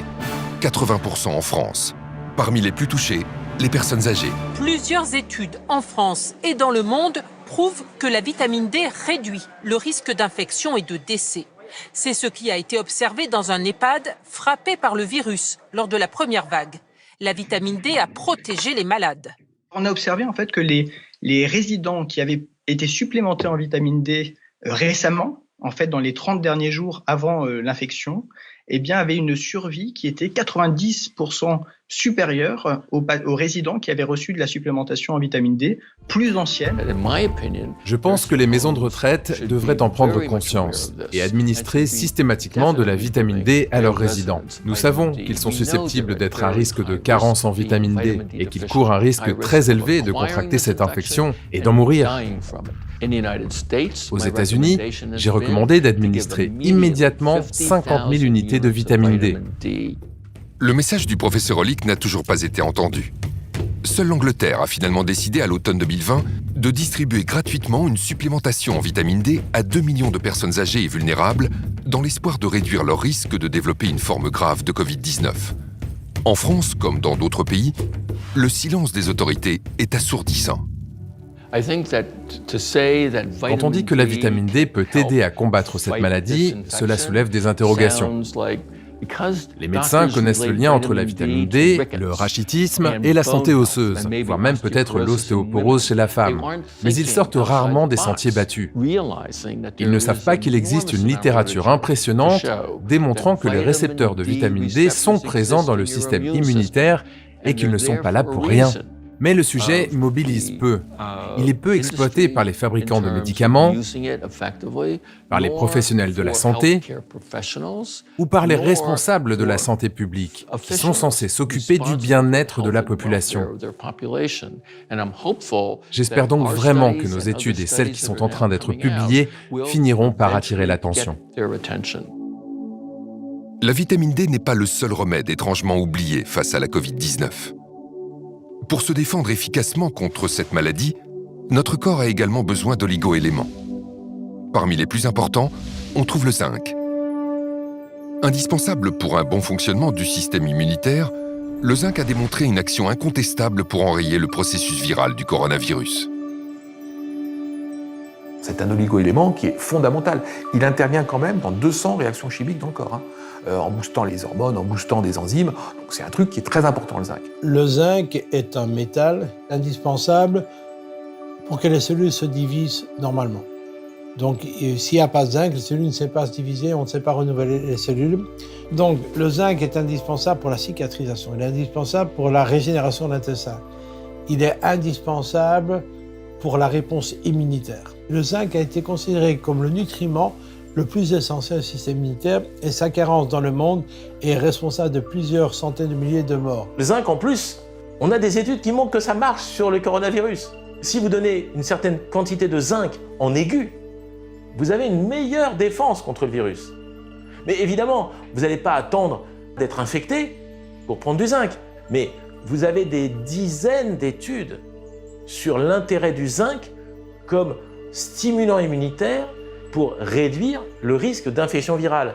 Alors non seulement ça réduit le risque d'infection, mais ça réduit surtout la gravité des infections. Pourquoi on n'a pas dit aux Français, prenez du zinc, allez voir votre médecin et voyez avec lui si vous avez besoin de zinc. On peut même doser le zinc dans le sang. C'est dommage qu'on n'ait pas fait ça. Mais ça rapporte rien à personne. Le zinc peut-il donc être envisagé comme un traitement possible contre le coronavirus? Le pharmacien Claude Lagarde a été l'un des premiers en France à en être convaincu. En mars 2020, alors que la France vit la première semaine de son premier confinement, le docteur Claude Lagarde adresse une publication réalisée par son laboratoire à un réseau de plusieurs milliers de médecins pour les sensibiliser sur la pertinence de cet oligo-élément dans le traitement de la Covid-19. Nous avons été les premiers à parler du zinc. Après, tout le monde en a parlé, et tout le monde en parle. Mais moi, je n'ai pas inventé le zinc. Il était connu, le zinc. Depuis 50 ans, on sait qu'il est actif sur les maladies virales. Des vieux médecins nous ont appelés en disant « mais de toute façon, tout le monde le sait. Avant, on prescrivait aux enfants des oligo-éléments, du zinc et du cuivre quand il y avait des infections virales. » On a tout de suite vu que les gens qui tombaient, qui étaient malades, étaient des potentiels carencés en zinc. Car ce zinc agit à plusieurs niveaux. Dans cette infection, et dans les infections virales en général, il est capable de bloquer la réplication virale. Ça, c'est très important. C'est publié depuis 50 ans. Aucun n'en a parlé officiellement. Ensuite, il agit dans l'immunité. Il a un intérêt majeur aussi, c'est qu'il va probablement jouer un rôle dans la pénétration du virus dans la cellule. Il peut bloquer à ce niveau déjà la pénétration du virus. Dès que le virus est rentré dans l'organisme, il va créer des petites blessures dans le poumon. Il rentre par les voies respiratoires dans le poumon. Et il va créer des petites fissures, des blessures. Et si on a suffisamment de zinc dans nos cellules de proximité, on va cicatriser, on va enrayer le processus en plus, puisqu'on bloque la réplication virale, et ça se termine. On a démontré que le zinc interfère avec la division du virus. Donc pour moi, le zinc devrait faire partie majeure de la stratégie de prévention et de traitement du Covid. Dans plusieurs schémas thérapeutiques qui intégraient l'azithromycine et l'hydroxychloroquine, on a remis le zinc qui est en fait l'élément clé. On sait que certaines choses qui avaient été sous-estimées, comme le zinc par exemple, jouent un rôle dans la sévérité. Les gens qui ont une pathologie sévère ont des taux de zinc qui sont beaucoup plus bas que les autres, à côté d'autres données qui avaient été décrites dans la littérature. Je me rappelle de ce médecin new-yorkais qui avait eu 250 patients chez qui il avait donné de l'hydroxychloroquine et du zinc, il n'a eu aucun mort. Intéressant de savoir que l'hydroxychloroquine fait rentrer le zinc dans la cellule. Et une fois que le zinc rentre dans la cellule, qu'on a des taux élevés, le virus ne sait plus se diviser et donc il meurt. À travers le monde, d'autres observations confirment que le zinc pourrait être un élément clé des protocoles à base d'hydroxychloroquine. La grande étude qui a été publiée par les médecins de New York a montré qu'en plus du protocole Raoult, hydroxychloroquine, azithromycine, ils ont rajouté du zinc. Alors ils ont eu d'excellents résultats. Même constat pour le docteur Cardillo à Los Angeles, qui est intervenu sur la chaîne américaine ABC pour confirmer que le traitement à base d'hydroxychloroquine ne fonctionne de façon optimale qu'avec du zinc. L'analyse du traitement à l'hydroxychloroquine, c'est qu'il ne fonctionne que lorsqu'on l'associe au zinc. L'hydroxychloroquine ouvre la voie au zinc, qui pénètre dans la cellule, puis bloque la réplication du virus. Vous prescrivez donc le zinc et il est efficace pour les malades de la Covid-19 ? Chaque patient à qui je l'ai prescrit était à la base très malade et au bout de 8 à 12 heures, il n'avait plus aucun symptôme. Récemment, une étude, et ça a été rapporté en congrès, a montré que les patients qui avaient un taux de zinc bas, qui avaient été hospitalisés, avaient 2,5 fois plus de risque de mourir que ceux qui avaient un taux de zinc normal. Mais on n'en parle pas, ça, vous avez entendu parler du zinc? Non. En prévention, l'efficacité du zinc est tout aussi avérée, notamment pour les personnes les plus fragiles, et cela dans l'indifférence générale des autorités sanitaires qui semblent ignorer les bienfaits de cet oligo-élément fondamental. On sait aussi, par des études épidémiologiques, que dans les EHPAD, dans les maisons de retraite, les gens âgés sont carencés en zinc à 50%. 1 sur 2 est carencé en zinc. Parce qu'ils mangent peut-être un peu moins bien, qu'ils assimilent moins bien au niveau intestinal. C'est beaucoup. Donc à eux, on pourrait en donner systématiquement. Et on aurait moins de besoins médicaux et médicamenteux pour les traiter, toutes ces personnes âgées qui sont suivies par des médecins régulièrement. C'est très facile de donner du zinc, même presque gratuitement dans les maisons de retraite. On n'en parle pas, je ne sais pas pourquoi. On préfère vendre des médicaments chimiques très chers. Parce que peut-être les scientifiques d'aujourd'hui sont des jeunes générations et n'ont pas connu il y a 30 ans les publications sur le zinc. Tout est publié, tout existe. C'est incroyable, incroyable que les comités scientifiques ne connaissent pas le zinc. Les grands spécialistes hospitaliers, et donc en particulier les experts qui ont géré cette crise, n'ont absolument pas cette culture. La seule prévention qu'ils connaissent des maladies infectieuses, ce sont les vaccins. Parce que pour eux, c'est la seule piste qui ait prouvé une efficacité. Mais c'est faux. On a des études sur le reste.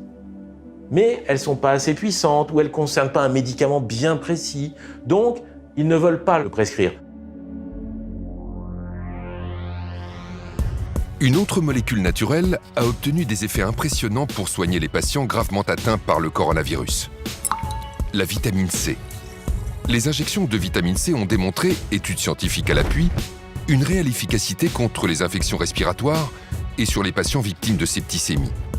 Vous allez comprendre pourquoi de plus en plus de médecins sont convaincus que les patients hospitalisés pour le coronavirus devraient recevoir immédiatement des injections de vitamine C. Mon grand-père pharmacien ne connaissait que deux médicaments, la vitamine C et l'aspirine, pour se soigner de toute pathologie virale. La vitamine C se devrait d'être remise à l'honneur. La vitamine C, c'est un élément qu'on connaît depuis peut-être un siècle comme stimulant immunitaire. 1 gramme, 2 grammes de vitamine C, déjà, on sait que ça a une action sur notre immunité. Et la vitamine C, elle a un avantage. Vous ne pouvez jamais faire d'excès. Vous ne pouvez jamais avoir un effet secondaire parce que vous avez pris trop de vitamine C. Parce que c'est une vitamine qu'on appelle hydrosoluble. Donc si vous en prenez trop, elle va repasser dans les urines, c'est pas grave, vous risquez rien. Mais pendant qu'elle passe dans le corps, elle agit. Et donc les fortes doses de vitamine C pourraient être efficaces. Chez un patient qui est complètement diminué en antioxydants, la vitamine C va très rapidement éteindre les incendies. C'est un antioxydant puissant. Elle protège tout ce qui est la phase aqueuse du corps, donc l'intérieur des cellules. Donc, cette vitamine C est une barrière et un protecteur majeur des cellules contre les attaques des oxydants. Et également, les globules blancs en ont besoin pour ne pas exploser quand ils arrivent sur le champ de bataille. Dans certaines maladies, la vitamine C nécessite d'être apportée à forte dose. Il n'est pas très facile de prendre par la bouche de fortes doses. Et on a depuis longtemps déjà imaginé la possibilité d'injecter la vitamine C, ce qui va booster l'organisme. Face au coronavirus, les injections à haute dose de vitamine C auraient peut-être pu sauver la vie de nombreuses personnes gravement atteintes. Ce traitement bon marché et sans aucun danger n'a pour autant trouvé aucun écho dans les médias. Le docteur Pierre Corry est spécialiste de la médecine de soins intensifs aux États-Unis. Il appartient à un groupe constitué de 5 experts, tous rassemblés autour du professeur Marik, l'un des pionniers de l'utilisation de la vitamine C en injection. Le docteur Corry nous a reçus chez lui à Madison, dans le Wisconsin, pour nous raconter comment il a découvert ce traitement et pour partager avec nous les incroyables résultats des injections de vitamine C sur des patients admis en soins intensifs pour le coronavirus, et cela dans l'indifférence générale des autorités sanitaires. Le travail que j'ai fait avec la vitamine C, ou ce que j'appelle l'acide ascorbique, est basé sur la découverte qu'a faite mon ami et collègue le docteur Paul Marik. Des études déjà publiées avaient montré que des doses élevées d'acide ascorbique en intraveineuse seraient très bénéfiques pour traiter les patients atteints de choc septique. Il a essayé sur 2 patients extrêmement malades qui s'étaient présentés à son hôpital et il a décrit que leur état physiologique s'était amélioré de façon très soudaine et abrupte. Cela l'a donc fortement intéressé et il a mené une étude dans laquelle il a traité la 50aine de patients suivants qu'il a reçus qui souffraient d'infections sévères et il a remarqué à chaque fois que ces patients se rétablissaient du jour au lendemain. Il a donc publié son expérience avec ces 50 patients en la comparant avec les 50 patients qu'il avait traités avant eux, sans utiliser la vitamine C en intraveineuse. Et ce qu'il a montré, c'était une diminution spectaculaire du taux de mortalité. Une grande quantité de patients survivaient avec beaucoup moins de défaillance des organes. Ils n'avaient pas d'insuffisance rénale, ils n'avaient pas besoin de dialyse. Je n'avais jamais entendu parler d'un médicament capable d'améliorer le taux de survie des patients de façon aussi significative. Impressionné par les résultats obtenus par le docteur Marik, Pierre Corry décide d'appliquer son protocole. J'ai essayé cela sur un patient qui venait d'arriver dans mon unité de soins intensifs. Il était extrêmement malade, c'était un patient qui n'avait aucun système immunitaire. Comme il était en train de recevoir une transplantation de la moelle osseuse, Il avait terminé toutes ses séances de chimiothérapie, il n'avait plus aucun globule blanc et son état se détériorait rapidement. Ce que j'ai vu avec cet homme, c'est qu'en l'espace de 2 ou 3 heures, son état s'est stabilisé. Et au bout de 6 heures environ, ses reins se sont remis à fonctionner, sa tension artérielle s'est normalisée, son état mental s'est amélioré, il a pu parler plus clairement. Quand je suis rentré chez moi ce soir-là, je n'arrêtais pas de penser à lui et à la puissance de ses réactions au traitement. Et quand je suis arrivé au travail le lendemain matin, il était en train de prendre son petit déjeuner en discutant avec sa femme et on s'apprêtait à le sortir des soins intensifs pour le ramener à l'étage où il était normalement. Et depuis ce moment-là, j'ai réalisé beaucoup de travaux dans ce domaine. J'ai mené ma propre étude et je dirais que ce que mon étude ajoute aux publications existantes, ce que j'ai découvert en utilisant cette approche dans mon propre service de soins intensifs, c'est que les effets de la vitamine C en intraveineuse et les réponses qu'elle produit dépendent entièrement du moment où elle est administrée. Il faut l'administrer très rapidement après l'arrivée du choc septique, de préférence aux urgences ou très tôt dans l'unité de soins intensifs. Fort des résultats spectaculaires obtenus avec la vitamine C sur des patients victimes d'un choc septique, les docteurs Paul Marik et Pierre Cory vont appliquer leur protocole sur des malades atteints de la Covid-19. Les résultats obtenus confirment leurs prévisions. Puisque nous savons, et c'est la conviction que je partage avec mes collègues, que la vitamine C fonctionne dans les cas de choc septique ou de septicémie, devrions-nous en déduire qu'elle peut fonctionner aussi dans les cas de Covid ou de difficultés respiratoires liées à la Covid? Eh bien oui, absolument. Au stade où j'en suis aujourd'hui, nous avons déjà un essai randomisé contrôlé et un essai rétrospectif qui montrent tous les deux les effets très bénéfiques de la vitamine C à haute dose dans des cas d'insuffisance respiratoire liée à la Covid. Donc je ne comprends pas la décision de ne pas utiliser ce traitement. Il est sans danger, peu coûteux, de nombreuses données montrent qu'il fonctionne très bien sur les lésions pulmonaires comme les pneumonies ou le syndrome de détresse respiratoire aiguë, donc on devrait l'utiliser. L'efficacité des injections de vitamine C est observée aux 4 coins du monde. Pourtant, aussi incroyable que cela puisse paraître, certains médecins snobent ce puissant outil thérapeutique. Selon un article, on a estimé qu'entre 15 et 20% des médecins aux soins intensifs l'utilisaient. Pourquoi n'y en a-t-il pas plus? C'est une question à laquelle j'ai beaucoup réfléchi et à mon avis, il y a peut-être 3 raisons à cela. Premièrement, il s'agit d'une vitamine. Et par rapport aux vitamines, depuis longtemps, dans la médecine allopathique professionnelle, il y a un énorme parti pris contre les vitamines. Donc, en tant que médecin, promouvoir des vitamines est considéré comme non scientifique et inconvenant. Deuxièmement, il y a un malentendu au sujet de la nature du traitement. Il ne s'agit pas juste de donner quelques comprimés de vitamine C aux patients.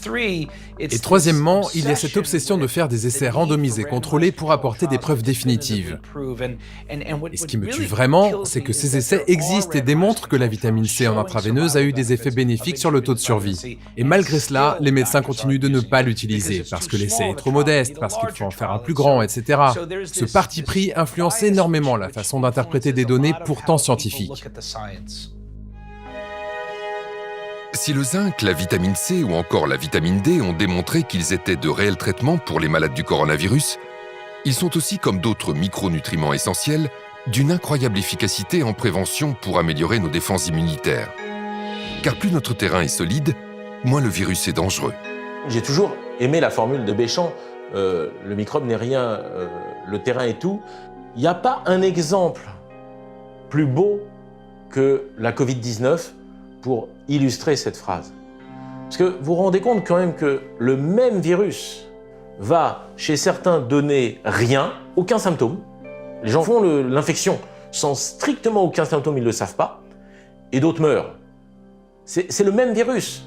Donc on ne peut pas dire que la gravité est liée au virus. C'est pas possible, puisque si la gravité était liée au virus, tout le monde aurait une maladie grave. Vous voyez, je veux dire, plus ou moins, bien sûr, mais là, ça va de rien à la mort pour le même virus. Donc c'est bien une histoire de terrain. Le microbe n'est rien, le terrain est tout. Et donc, si on stimulait cette immunité de nos patients, est-ce qu'ils n'auraient pas des chances d'être moins malades? Mais à aucun moment, on a dit aux Français, stimulez votre immunité. L'absence de conseils préventifs est d'autant plus délétère que les confinements et la communication anxiogène des autorités ont impacté le moral de la population. Ce qui me rend le plus en colère aujourd'hui dans cette histoire de pandémie, c'est la peur que l'on a introduite chez la plupart de nos concitoyens. Plus que jamais, la pandémie de Covid-19 est active et meurtrière. On a joué avec cette peur, on l'a entretenue et elle est dramatique à beaucoup de niveaux. On le sait tous, le stress fait chuter le système immunitaire. Ceux qui font de l'herpès le savent. Un gros stress, le bouton d'herpès sort. Pourquoi un bouton d'herpès sort? Parce que le système immunitaire a chuté. C'est connu de tout le monde, c'est incontestable. Nos défenses naturelles qui ont besoin d'être remontées parce qu'on est en face d'un virus se trouvent être au contraire amenuisées, affaiblies par, je dirais, la sinistrose, le catastrophisme, la panique qui se retrouve sur toutes les chaînes de télé, dans tous les médias qui ne cherchent qu'à faire du sensationnalisme. On a vu celui que j'appelle le croque-mort officiel de la DGS, le professeur Solomon, qui venait tous les jours égrener ces chiffres quand même. C'était redoutable la manière dont il balançait ça. Quand on nous donne le nombre de morts, pourquoi ne pas dire ces gens qui meurent, ils étaient hospitalisés depuis 1 mois et demi. Ces gens qui meurent, ils ont tel âge, ils ont telle comorbidité, ils sont très obèses, ou ils ont... En entretenant la peur dans la population, je pense qu'on a au contraire aggravé les risques sanitaires plutôt que le contraire.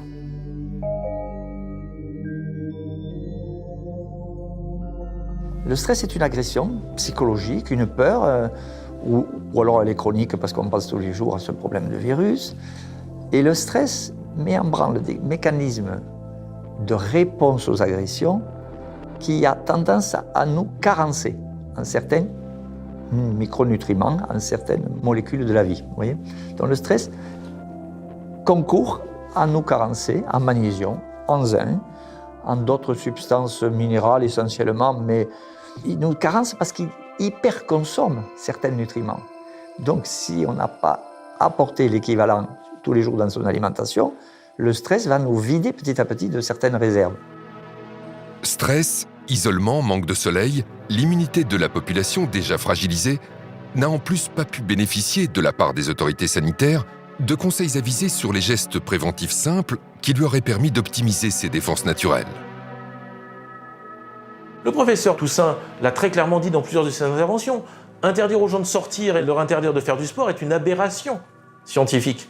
Parce qu'on réduit leur immunité alors que le sport augmente l'immunité. On a beaucoup d'exemples, mais il y a un qui m'a frappé le plus. C'est la petite femme âgée de 93 ans à Biarritz qui voulait se nager pour soigner son neuropathie, donc une maladie vraiment douloureuse des jambes, et qui a été empêchée par, je pense, 4 policiers d'aller nager. Donc ça, c'est une énorme absurdité. En plus, c'est contre-productif parce que le sport, ça renforce évidemment les défenses immunitaires. L'Angleterre n'a pas non plus été exemplaire face à la première épidémie. Mais quand son Premier ministre, Boris Johnson, a été admis en soins intensifs après avoir été frappé par la Covid-19, il a compris l'importance de faire de la prévention. En juillet 2020, il intervient publiquement pour recommander aux Britanniques de perdre du poids dans le cadre d'un plan de lutte contre l'obésité. Perdre du poids est très clairement l'un des meilleurs moyens de réduire les risques liés au coronavirus. Des mesures radicales ont été prises au plus haut niveau pour sensibiliser la population britannique sur les conséquences délétères de l'alimentation transformée, comme par exemple interdire aux supermarchés de promouvoir des articles considérés comme étant de la malbouffe, ou encore interdire les publicités télévisées pour les produits riches en sucre avant 21h. En France, pas un mot. Le sucre, c'est une catastrophe. Arrêtez de manger du sucre. Il y a du sucre partout. Et dans 70% des cas, vous mangez du sucre, vous en rendez même pas compte. C'est quelque chose d'épouvantable pour l'immunité, pour la peau, pour tous ces genres de choses. Aujourd'hui, sur la planète, c'est le sucre qui tue le plus de gens, et de loin devant toute autre maladie, y compris les virus. L'excès de sucre vous intoxine sur plusieurs années. Vous finissez diabétique, hypertendu. Le sucre est hyper consommé, beaucoup trop. Or, on a montré que si on énumérait, comme on le fait pour les victimes du SARS-CoV-2, le nombre de morts par jour, eh bien les gens seraient absolument paniqués à avoir une canette de coca, puisque on sait que, et ça a été une étude sérieuse publiée par l'université de Stanford, le département d'épidémiologie, que le sucre mondialement tue 1 personne par seconde dans le monde.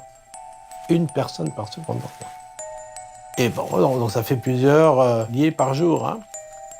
Et ça, on n'en parle pas. Donc vous devez savoir que, notamment au niveau des communautés européennes, l'industrie du sucre dépense 3 milliards de dollars par an pour le lobbying, pour ne pas que des décisions contre les industries qui mettent du sucre prennent des décisions, notamment pour l'étiquetage. Quand on vous dit ça, vous avez tout compris.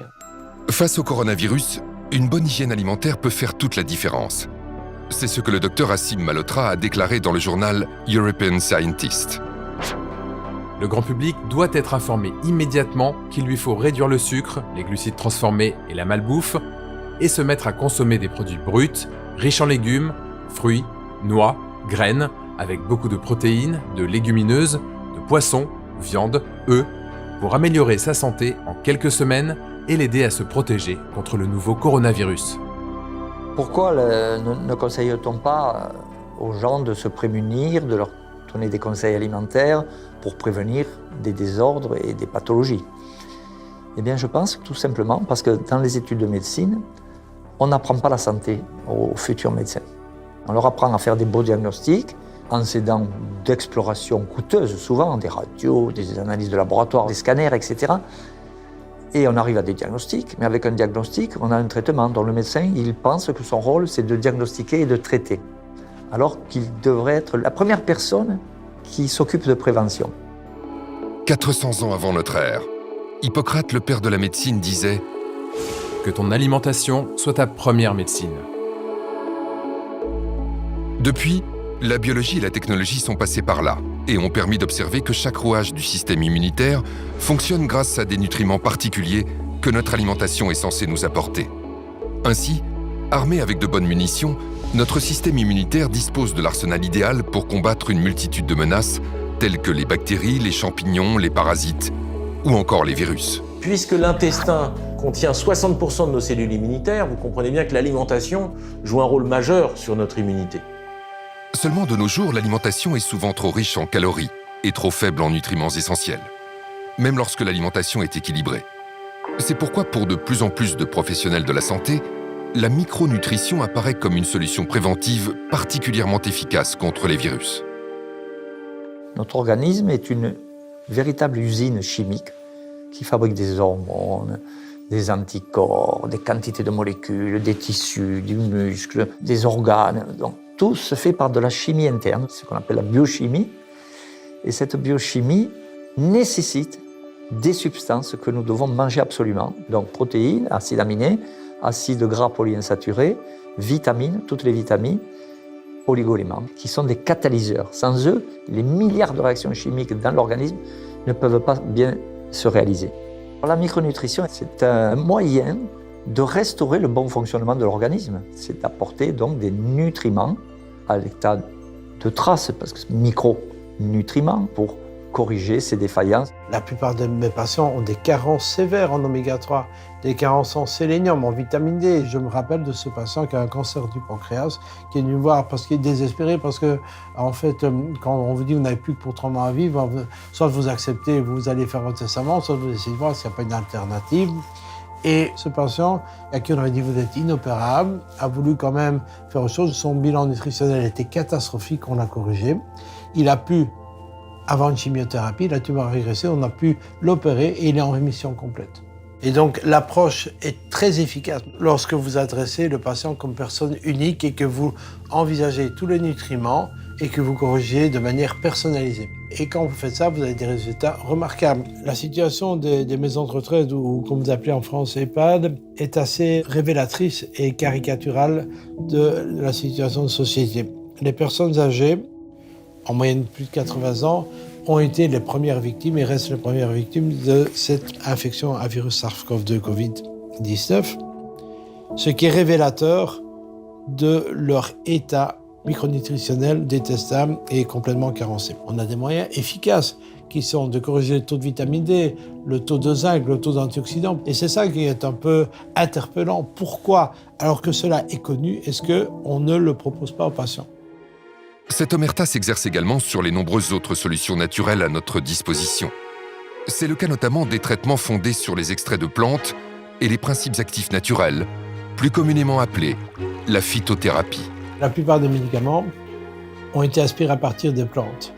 Le problème, c'est que les plantes ne sont pas vénales, n'ont pas breveté leurs inventions. Donc, que fait Big Pharma ? Elle prend la molécule, elle la modifie, elle la rend unique, elle la brevette et elle peut la vendre au plus haut prix puisque elle est protégée. La phytothérapie, c'est une stratégie merveilleuse que moi j'ai découvert à travers les malades. Je n'ai pas appris ça à l'école de médecine, bien entendu. Et le gouvernement chinois, quand il y a eu le Covid, ils ont été intelligents. Ils ont vu qu'ils étaient un peu débordés au début. Bon, certes, ils ont trouvé l'hydroxychloroquine en cours de route, mais ils ont fait appel à la médecine traditionnelle chinoise. Et que ont donné les médecins chinois? Beaucoup d'artémisia. Ça a marché. Après, ça a été exporté en Afrique. Ça a marché remarquablement. On s'est moqué du président de Madagascar et d'autres pays qui avaient de l'artémisia partout dans les écoles. Il n'a pratiquement pas eu de Covid, il n'a pratiquement pas eu de mort. Il y en a d'autres. Scutellaria a prouvé son efficacité sur le coronavirus lui-même. Son efficacité, je dis bien en prévention. Seul, ça ne guérit pas la maladie, mais en prévention, on a une réduction des infections à coronavirus grâce à Scutellaria. Beaucoup d'extraits de plantes ont un intérêt parce que ce sont des molécules qui vont limiter l'inflammation. Boudée, voire discréditée par une bonne partie du monde médical et scientifique, la phytothérapie mérite pleinement de retrouver ses lettres de noblesse. Le 19 septembre 2020, l'Organisation mondiale de la santé a approuvé la mise en place d'un protocole pour des essais cliniques concernant les traitements de phytothérapie pour la Covid-19. Les débats scientifiques sur l'artémisia, les margousiers ou encore la vernonie pourraient ainsi retrouver leur place légitime. À côté de la phytothérapie, vous avez l'aromathérapie. Vous avez le plus grand antiviral probablement que la nature ait créé, qui est Ravinsara. Cette huile essentielle qui vient de Madagascar est d'une puissance extraordinaire. Et on a des publications claires là-dessus. C'est un antiviral puissant qui touche justement beaucoup les virus, on va dire des familles du coronavirus, et c'est un immunostimulant. Le Ravinsara est en effet une huile essentielle emblématique de l'aromathérapie. Son efficacité sur les virus est bien connue du grand public. Pour preuve, elle a été en rupture de stock pendant plusieurs semaines en France durant l'épidémie. Le domaine de prédilection des huiles essentielles, c'est l'infectiologie. Donc toute pathologie qui aura généré ou qui va se marquer, se traduire par une infection, que l'infection soit bactérienne, fongique, parasitaire, virale. Le secret de l'efficacité d'une huile essentielle réside dans le fait qu'elle est constituée d'innombrables molécules, augmentant ainsi son champ d'action et son efficacité face aux intrus.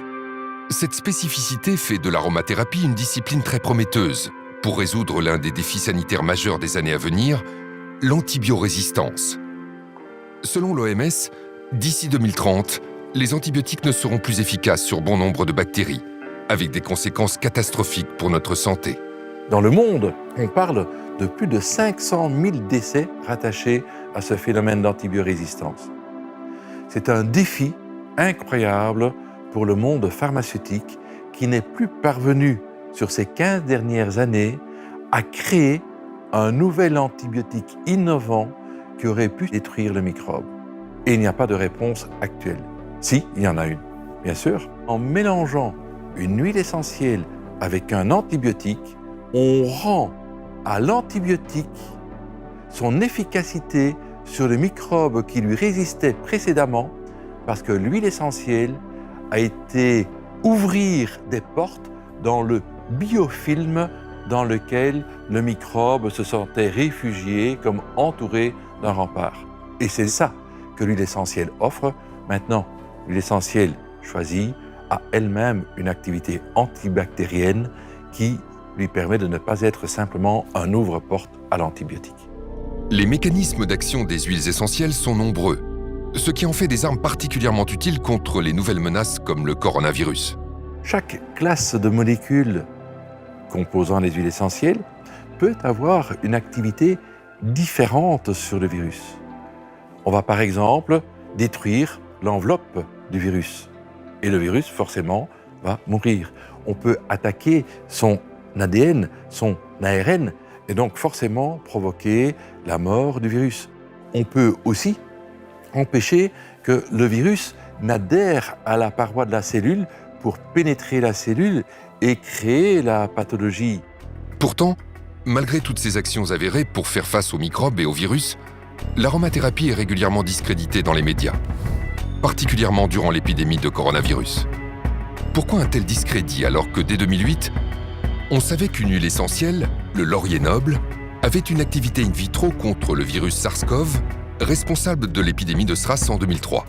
Pourquoi ne pas avoir immédiatement testé les huiles essentielles contre le SARS-CoV-2, Nous nous heurtons à un scepticisme d'un monde médical qui ne peut pas croire que ces huiles essentielles aient un intérêt thérapeutique. Si vous ne pouvez pas breveter une molécule, vous ne ferez jamais d'études dessus. C'est pour ça qu'il n'y a pas d'études sur la phytothérapie. C'est pour ça qu'il n'y a pas d'études sur l'homéopathie. C'est pour ça que l'hydroxychloroquine n'a pas été mis en avant. Si on parle de l'hydroxychloroquine, si on parle de la colchicine, si on parle d'autres molécules naturelles ou synthétiques comme la vitamine C, cela ne fait pas vivre les actionnaires de l'industrie pharmaceutique. Et pour l'industrie pharmaceutique, il faut du nouveau. Et l'innovation, cela se paye cher. L'épidémie de la Covid-19 a révélé les failles de notre système de santé. Le modèle économique de l'industrie pharmaceutique, basé sur des nouvelles molécules vendues à prix d'or, a révélé ses limites, ses dangers, mais aussi ses dérives. Notre santé, notre bien le plus précieux, est à la merci d'un écosystème où la santé des actionnaires prévaut sur celle de la population. Cette crise pandémique constitue une opportunité sans précédent pour qu'individuellement nous reprenions notre santé en main et que collectivement, nous nous unissions pour changer de paradigme afin que les solutions naturelles retrouvent leur lettre de noblesse. Ceci afin que le bien-être et la santé du patient soient au centre de toutes les priorités. Pour réformer le système de santé, il faudrait vraiment séparer le monde de l'argent et le monde des médecins, faire un coup de balai dans toutes les agences d'évaluation, avec des vraies évaluations pour le coût des conflits d'intérêts de chacun. Déjà, ce serait une bonne base pour repartir. La santé, c'est le fondement du bonheur. Et je veux bien parier sur les futures générations de pharmaciens et de médecins qui, avec un retour au manger sain, au vivre sain, il y aura une volonté de se soigner sain. Je pense qu'il faut du bon sens dans la vie. Et la médecine est un art et pas une science. Nous sommes tous différents. Et c'est là que le médecin traditionnel, qui a de l'expérience, est fondamental. Les origines de la santé, c'est quoi? C'est avoir un tube digestif qui fonctionne bien, d'avoir un bon microbiote, d'apporter à notre système immunitaire les justes molécules en proportion en qualité qui lui permettent de réagir de manière efficace. Parce que lorsque ce système immunitaire est normal et alimenté correctement, c'est un système d'une efficacité remarquable. Nous sommes dans une médecine intégrative. On ne veut pas avoir notre seule vérité. On a notre vérité comme d'autres ont leur vérité. Et ensemble, en nous associant, nous serons tellement plus forts, tellement meilleurs pour la santé du patient. En conclusion, vraiment, je veux insister sur cette notion de diversité. Réellement, je crois qu'à la fois les décideurs, les experts, le grand public, mes confrères doivent comprendre que rien n'est plus riche que notre diversité et que la pensée unique n'a rien à faire en médecine. Et réellement, je crois au plus profond de moi que la pensée unique, c'est la mort, la diversité, c'est la vie.